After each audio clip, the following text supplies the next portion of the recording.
jereo anyreo singana nanao rehetra reo ny fironon'ireo mba afa-tsika mihetsika sy manao zavatra fa tsy hoe tsindry fotsiny ny telecommande eo tananao iny de mandeha.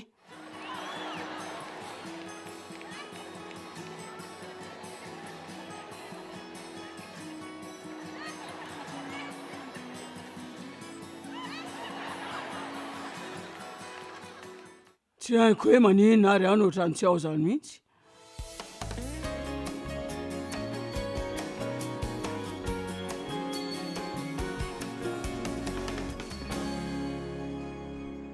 Manamboara fahazarana tsara sy mbao ny fahazaran-dratsy. Mino aho fa efa nametraka fototra mafy tsara malariva kanefa tsy afaka ny tena hitodika be loatra antsony noho ny fotoanantsika. De ilaza fotsiny aho hoe sika de manana fahazarana. Hoy ny olona hoe ny efapolo-isanjato amin'ny zavatra ataontsika de avy amin'ny fahazarana, kanefa sika indraindray tsy mahafantatra akory ny ampahany fotoana anaovantsika izany. Ataontsika le izy satria efa fanaontsika foana de lasa pahany eo amintsika. Fahazarana de azo avy amin'ny alalan'ny famerimberenana, fa ny fahazarana koa de potika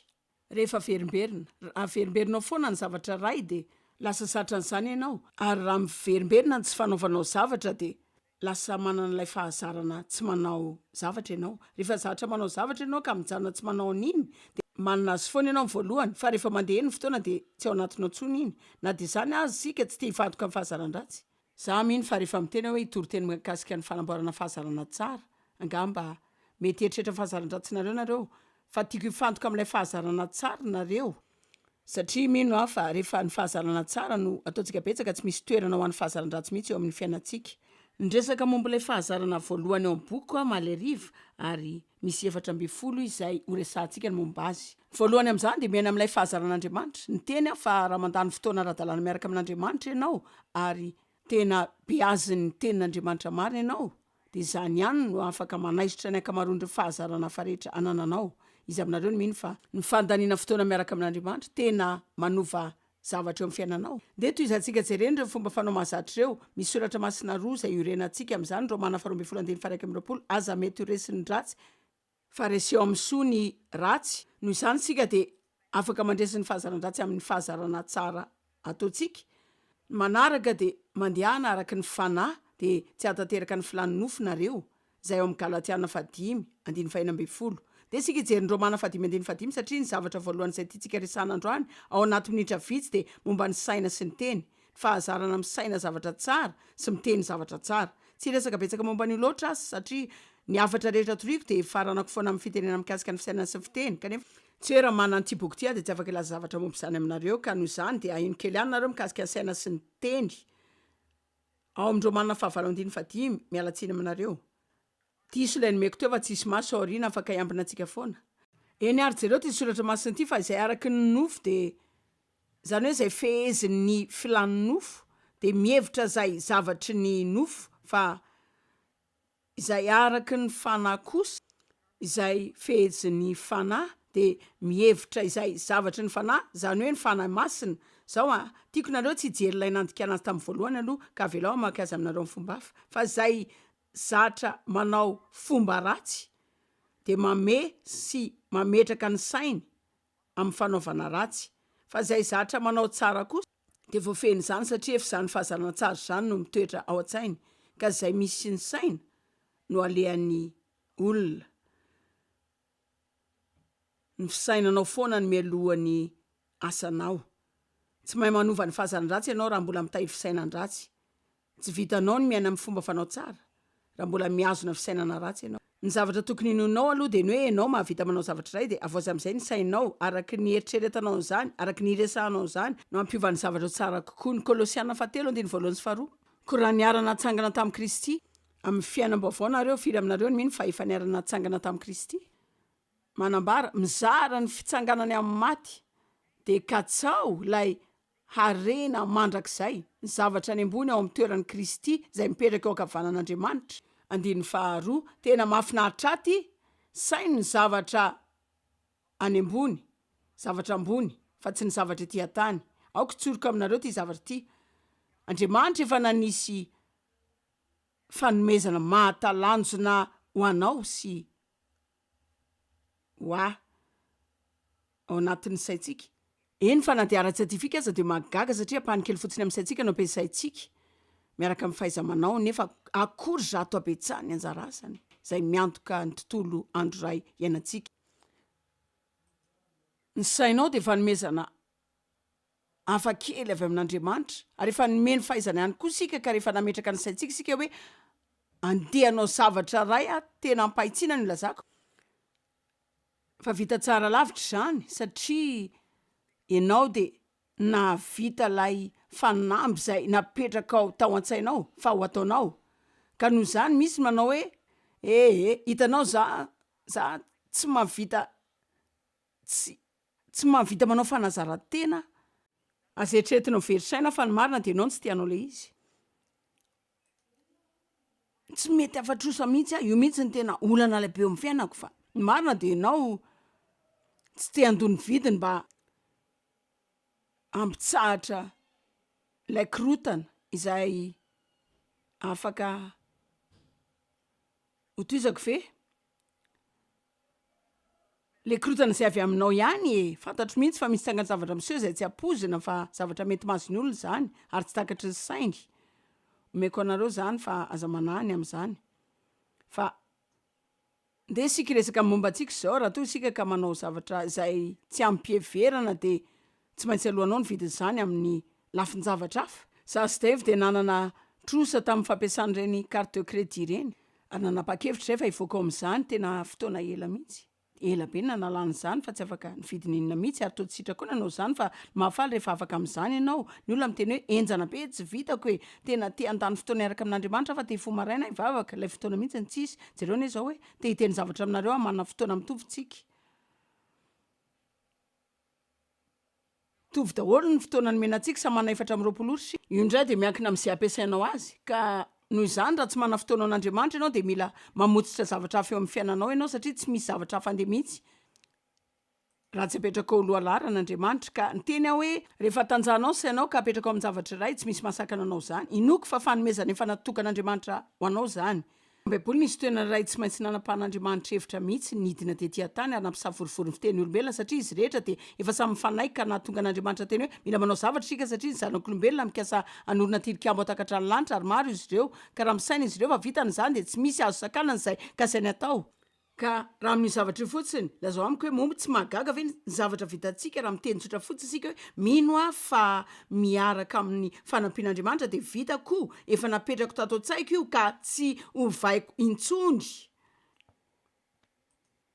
fa ny olana amintsika de zao atanjahantsika ny saintsika de hovaintsika le izy avy eo atanjahana ny saina de hovaina le izy avy eo atanjahana ny saina de teneny devoly hoe anala zany de atanjahantsika ny saina de lasa sarotra be amintsika ny azon'azy noho izany raha ohatra apetraka ao an-tsainao fa andresy ianao de andresy ianao mino aho fahainareo loatra ny Korintiana 2:7 manao hoe mandrava ny fisainana sy ny zavatra avo rehetra zay atsangana ohatra ny fahalalàn'Andriamanitra zahay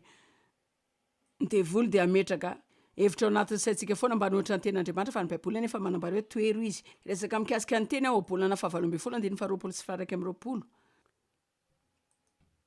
tsara ty vokatry ny tenin'ny olona no mahavoky ny kibony ny vokatry ny molo no mahavoky azy na tsara zany na ratsy tsara vela kely ambony ao zany azonareo le izy ny teny de misy vokany fantatra hoe nahoana satria ny teny de fitoeran-kery misy rano ato anatin'ity verity azoko asiana fotaka ato raha tiako zany ka ohatr'izany koa io ny tenao de tahaka ny fitoeran-drano ary zay tianao atao amin'iny de afaka ataonao nefa ianao ihany no izaka ny vokatra zany teny izany hitako metanetana mihitsy nareo mihain'ny afatra etiko androany ny mahafaty sy ny mahavela de samy hainy lela ny mahafaty sy ny mahavela de samy hainy lela mitoytsika ny teniteny foana mandany hery hoy watchman-ny ny teniteny foana mandany hery jereo ny Timoty 2:2 fa alaviry ny fibedibedena foana satria mbola androso amin'ny ara-tsipana ihany izay mpanao zany aoko mekohatra mikasika ny teniteny foana nareo azoko amin'ny fiainana andavanandro manokana ny ianao tolo andro ray fotsiny de akombony vavanao de meno fotsiny fa aza miteny mihitsy fa iteny karazan-javatra ratsy adaladala aminao ny olona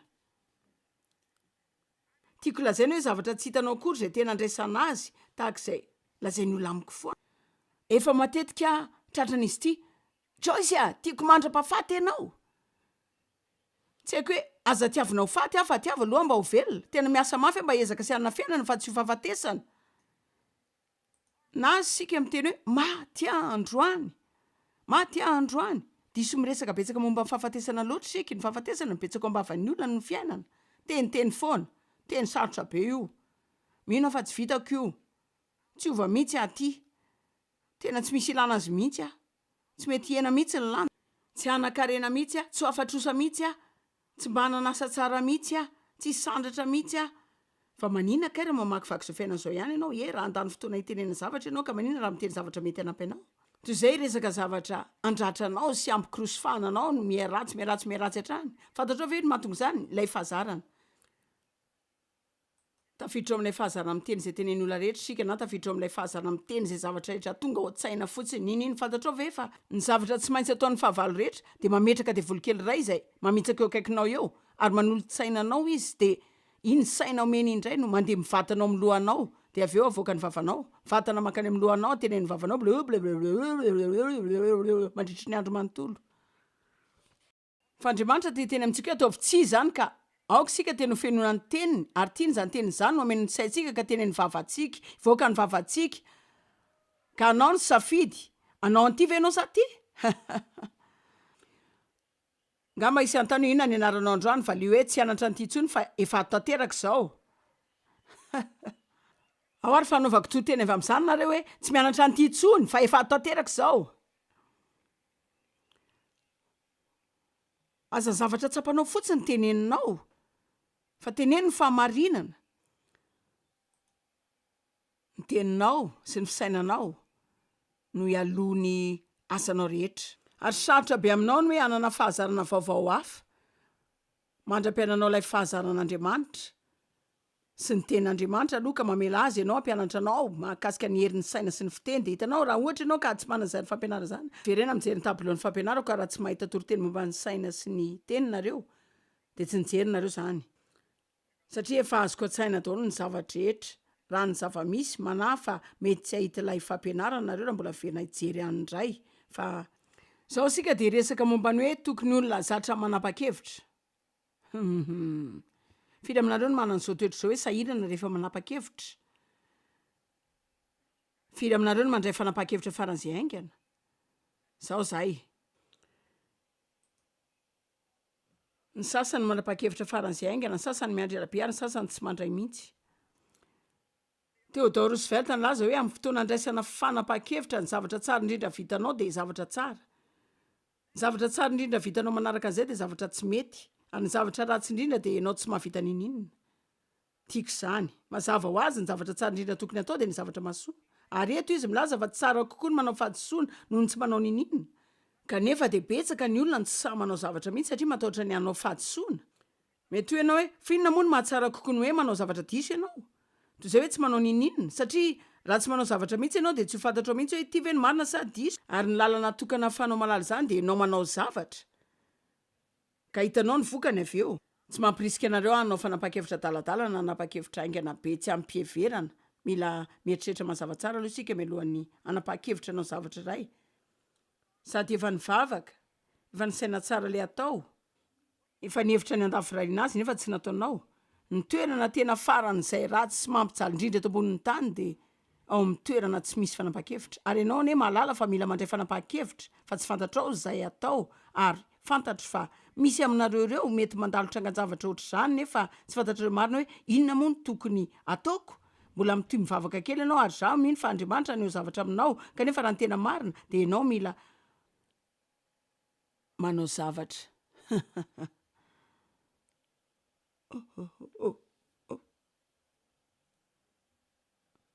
Dia hoana raha tsy mety ilay izy? Ary hoana raha mety? Raha miana mamindra tahaka ny zazakely ianao, aza dia manahira-tsaina ny tenanao loatra. Ho hitanao fa rehefa manoka baravarana Andriamanitra, ho tahaka ireny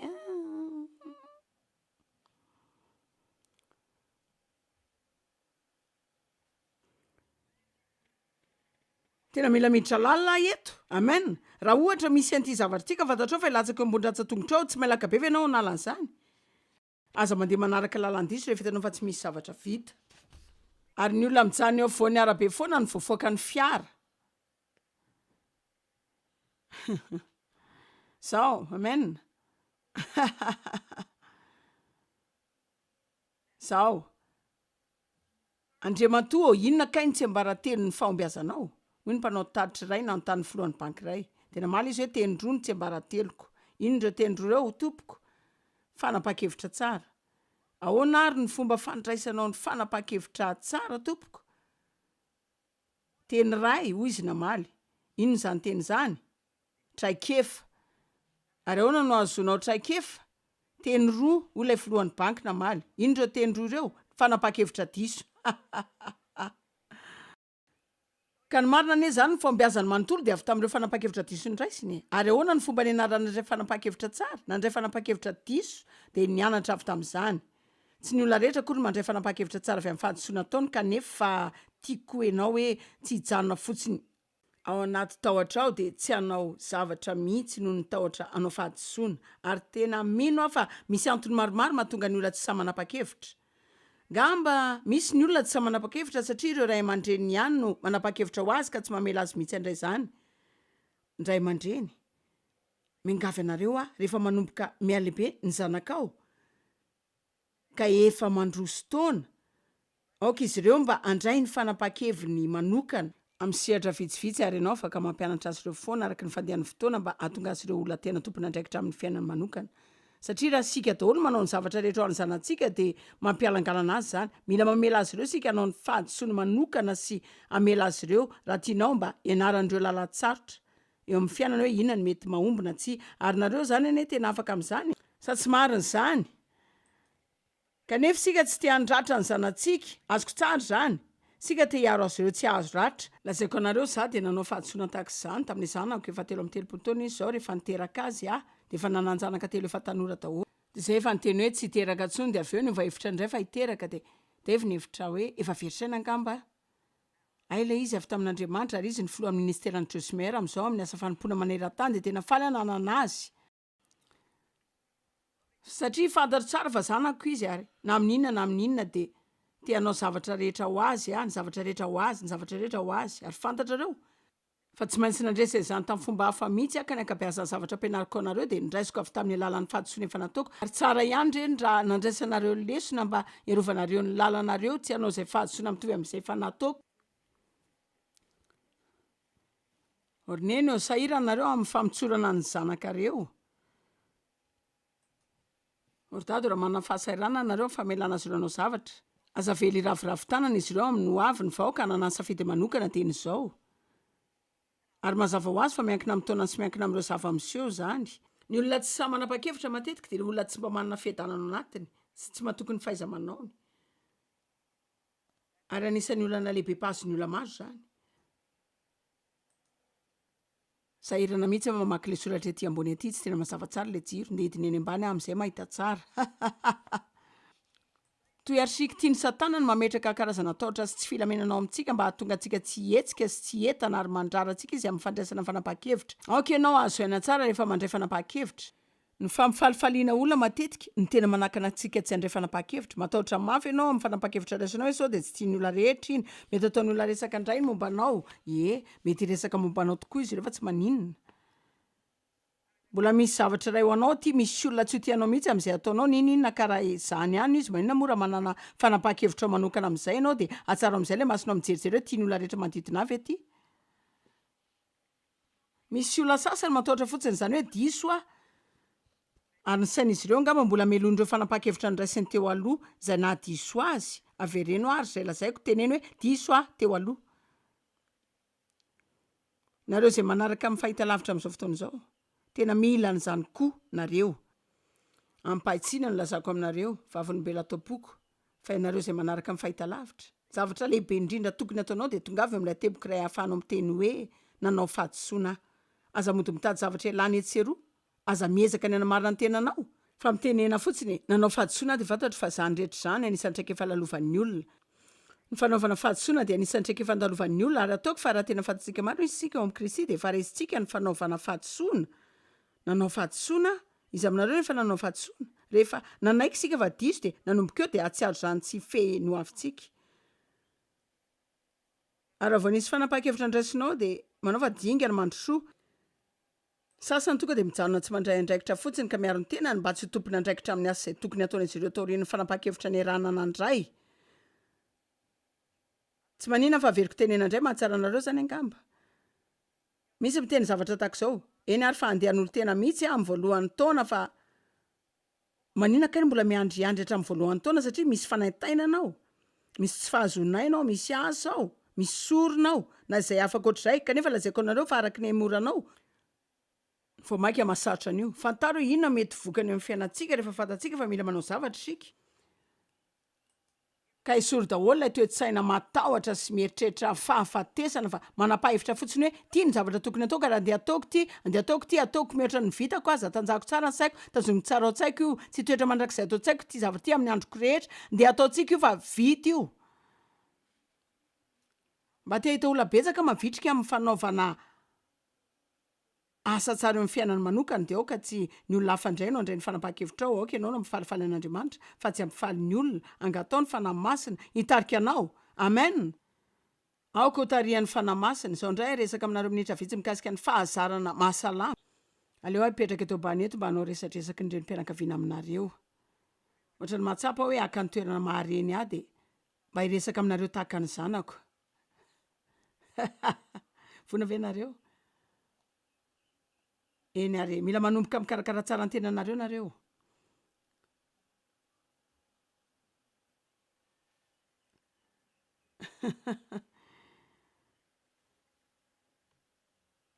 tiako nareo ho salama satria ianareo miamahazo taona tiako nareo hatanjaka fenohery tiako nareo havita ny zavatra rehetra izay nomen'Andriamanitra anareo amin'ny androm-piainanareo ary tsy tiako nareo andany avokoa ny herinareo rehetra amin'izao 20 taona 30 taona voalohany amin'ny fiainanareo izao dia avy eo sasatry ny miaina nareo rehefa 50 70 taona dia miditra sy mivoaka fotsiny eo eno iara efa miteny an'ity foana mba halalanao sahady fa amin'ny fitsingerenan'ny taonako manaraka mety afaka 7 volana any dia feno 70 taona dia jereo any ahy zao hoe tena mbola ao tsara tsapako hoe mety tsara zao noho ny tamin'ny 30 taona manana hery tsara miasa mafy fa miala sasatra mafy koa efa nianatra ny asa efa nianatra ny lalao tsy mihainao anaty korotana misotro rano betsaka manao sport ary aiko fa tsy tiany olona mihitsy resaka sport io satria nahoana ozy nareo efa na dia mandeha fotsiny azy ianao dia efa mihetsika izay zany hoe niteboka tiana petraka dia hoe Andriamanitra namehantsika ireo singa rehetra ao amin'ny vatantsika ahafahantsika mihetsika misy ao aminao ao jereo ireo singa rehetra nananao ny fironiny ireo mba ahafahantsika mihetsika sy manao zavatra tsy hoe tsy indrio hoe ny telecommande amin'ny tananao iny dia mandeha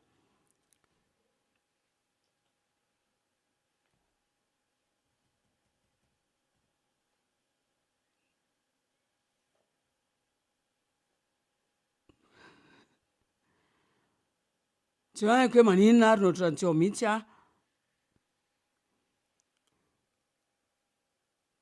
aneoko tenin'Andriamanitra iray nareo izay isan'ny tena tiako nefa mety hampikorotan-tsaina kely ihany izy ity soratra masina mampikorotan-tsaina ohabolana 7 izay malaina amin'ny asany dia rahalahan'ny mpanimba zavatra fa manino io teny io milaza izany satria raha tsy mihatsara ny fanananao ianao dia nivoka ny isan'izay manampy amin'ny famotehana azy ianao arak'izay efa nyzarain'ny Dave voaingana teo izay azontsika dia mila arovantsika izay olona tsy mikarakara sy tsy mihany tenany dia rahalahan'ny mpamon'olona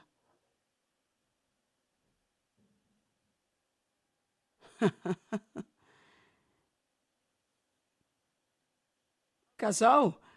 ndeha tsika ka fotoana kely anaovana fanekena izy aminareo no tsy niany tenany arak'izay tokony ho izy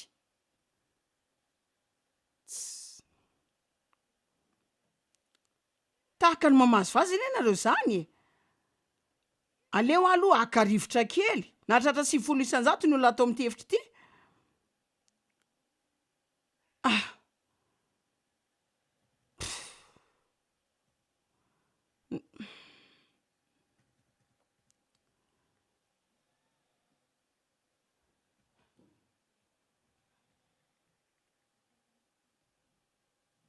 ny fahasalamanareo dia raha am'ireo fanomezana lehibe indrindra ny men'andriamanitra anareo ary tiako ambara aminareo fa na dia mahatsapa azy ianao fa tena salama tsara nefa tsy miany tenanao dia tsy ho mandrakizay ny fahatsapanao zany fahatsarana sy fahasalamana zany